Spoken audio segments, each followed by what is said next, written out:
আসসালামু আলাইকুম রহমতুল্লাহি ওয়া বারাকাতু। বন্ধুরা, চলে আসলাম কক্সবাজার। তো কক্সবাজার আসার পর এখানে চলে আসলাম রেডিয়েন্ট ফিশ অ্যান্ড ওয়ার্ল্ড। তো এখানে মূলত আসার কারণ হলো 700 প্রজাতির মাছ রয়েছে। তো মাছগুলো দেখার জন্য এখানে আসলাম। তো আশা করি অনেক ভালো লাগবে এখানে আসার পর। এখানে কিছু কিছু জায়গায় একটু অন্ধকার ভয় ভয় লাগবে।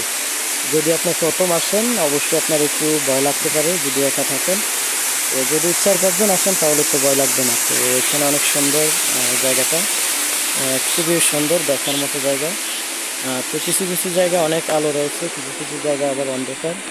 তো এখানে আসলে কি কি রয়েছে, কি কি দেখতে পাবো, অথবা কত প্রজাতির মাছ রয়েছে, তো সবগুলো তো দেখানো সম্ভব হবে না। শুধুমাত্র একটু ঘুরে দেখাবো আসলে কি কি রয়েছে এখানে, জিনিসটা কেমন, এটার মধ্যে আপনারা কি কি দেখতে পাবেন, তো সেইগুলো একটু দেখাবো। তো চলুন ভিডিওতে আমি আপনাদেরকে সম্পূর্ণ জায়গাটা দেখাচ্ছি ঘুরে।